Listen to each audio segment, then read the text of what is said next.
नमस्कार, welcome to Amit Sharma live. दोस्तों, video अच्छा लगे तो कृपया एक छोटा सब्सक्राइब लाइक अवश्य कर दें। देखो, सरकार ने अब निर्णय ले लिया है कि अब जितने भी सोलर सेल या सोलर पैनल आपके घरों के ऊपर लग रहे हैं या ऑफिस पे लग रहे हैं या कहीं पर भी लग रहे हैं, तो वो मेड इन इंडिया होने चाहिए। अभी तक जितने भी सोलर पैनल आप देख रहे थे जो छतों पे लग रहे हैं, सोलर पैनल, वो सारे के सारे मेड इन इंडिया थे। ठीक है, और सरकार वो सारे मेड इन इंडिया थे और गवर्नमेंट भी मेड इन इंडिया ही बोल रही थी, तो अच्छी बात है। लेकिन अब गवर्नमेंट बोल रही है कि सोलर खाली पैनल पैनल नहीं, सोलर जो सेल है वो भी मेड इन इंडिया होने चाहिए। इसका देखो, मैं आपको सिस्टम बताता हूँ। सबसे पहले होता है पॉलीसिलिकॉन। पॉलीसिलिकॉन से बनते हैं वेफर्स, ठीक है, और वेफर्स से बनते हैं फिर सोलर सेल, और सोलर सेल से फिर बनता है सोलर पैनल जो कि अपने छतों पर लगता है।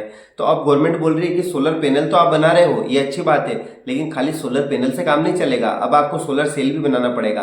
तो सोलर सेल सोलर पैनल में क्या अंतर है? सोलर सेल जो कि चाइना में पूरी तरह से बनते हैं, हम खाली वहां से इंपोर्ट करके लाते हैं, उनको जोड़ देते हैं बस, और कुछ नहीं कर रहे हैं, हम उनको जोड़ के और पैनल बना रहे हैं। तो हम कोई ज्यादा विशेष कारीगरी नहीं कर रहे हैं। तो बड़े दुख की बात है कि हम कुछ भी नहीं कर रहे, खाली ला के जोड़ के और छतों के ऊपर लगा रहे हैं। हमको सस्ता भी पड़ रहा है क्योंकि वहां पे कम सस्ती रेट में माल बनता है। मैंने आपको पहले भी ये चीज बताई थी वीडियो में, आज वापस बता देता हूँ। चाइना के अंदर जब भी किसी भी चीज की कोई फैक्ट्री डलती है तो गवर्नमेंट वहां पर सबसे पहले तो वो फैक्ट्री डालने के लिए आपको सब्सिडी देगी, फिर आपको इलेक्ट्रिसिटी में सब्सिडी देगी, फिर आपको लैंड में सब्सिडी देगी, इवन आपको फैक्ट्री के लिए लैंड भी खुद वो आपको अलॉट करा के देगी कि आप यहाँ पे फैक्ट्री चलाओ। तो इस वजह से जो कैपिटल कॉस्ट है वो बहुत कम आती है। इस वजह से चाइना के अंदर सारे गुड्स, जो फाइनल गुड्स जो बन के तैयार होता है, उसकी कॉस्टिंग कम बैठती है भारत की तुलना में। इसीलिए वो पूरे वर्ल्ड के अंदर एक्सपोर्ट कर पाता है, ऑस्ट्रेलिया के अंदर, यूरोप के अंदर, अमेरिका के अंदर, इवन भारत के अंदर, सब देशों में वो एक्सपोर्ट इसलिए कर पाता है क्योंकि उसकी फाइनल कॉस्ट कम आती है। मैंने बता दिया फाइनल कॉस्ट कम क्यों आती है।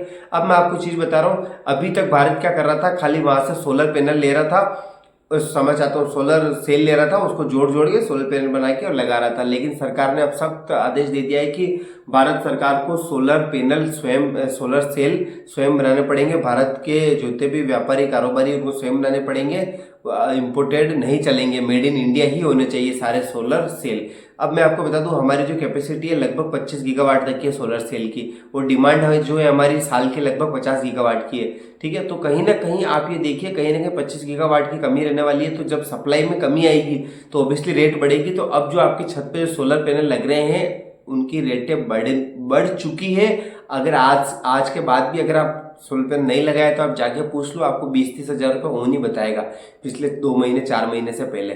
ठीक है, और अब जो भी समय आने वाला है इसमें और भी रेटें बढ़ने वाली है, ये मैं आपको आज अब बताया। तो सोलर अगर छतों पर आपने नहीं लगाए हैं पैनल तो तुरंत लगवा ले अपनी आवश्यकता अनुसार, बाकी आने वाले समय में इसकी रेटें बढ़ने वाली है। और हो सकता है सरकार सब्सिडी भी हटा दे सूर्य घर योजना की जो 78,000 की है, अपने अपने राज्य के हिसाब से अलग हो सकती है। लेकिन अभी ऐसी कोई घोषणा नहीं हुई कि सरकार हटा रही, लेकिन मैं आपको सचेत कर रहा हूँ, बता रहा हूँ, अगर आप लगाना चाहते हो तो लगा ले। दूसरी बात मैं आपको ये कहना चाह रहा हूँ कि ये चीज मैंने आपको बता दी है कि जो जितने भी सोलर सेल हमारे पहले थे वो सब इंपोर्ट हो रहे थे, इस वजह से सस्ते पड़ रहे थे, लेकिन अब भारत में ही बनेंगे, इस वजह से थोड़े महंगे पड़ सकते हैं। तो ये मैंने आपको पूरी गणित बता दी है। और देखो, अगर ये प्लान गवर्नमेंट का सक्सेस हो गया तो फिर गवर्नमेंट क्या बोलेगी कि अब सोलर सेल तो भारत में बन रहे, लेकिन अब वेफर्स भी भारत में बनाओ। उसके बाद बोलेगी पॉलीसिलिकॉन भी भारत में बनाओ। और ये सरकार का अच्छा कदम है, 10-20 हजार रुपये ज्यादा, लेकिन कोई बात नहीं, लेकिन सरकार का अच्छा कदम है। इसलिए अच्छा कदम है क्योंकि हम चाइना पे हमारी डिपेंडेंसी हटेगी, हम स्वयं भारत में बनाएंगे, भारत में बनाने से होगा लोगों को रोजगार मिलेगा, हम खुद टेक्नोलॉजी में आगे बढ़ेंगे, और हमारी डिपेंडेंसी कल को अगर चाइना के साथ कुछ भी हो जाए, वॉर हो जाए, या फिर कुछ भी पेंडेमिक आ जाए, या कुछ भी हमारा इंपोर्ट एक्सपोर्ट थोड़े कमी पैसे आ जाए, तो भी हम दूसरे पे डिपेंडेंट ना रहे। वीडियो अच्छा लगे तो लाइक शेयर सब्सक्राइब अवश्य करें। देखते रहने के लिए धन्यवाद। नमस्कार।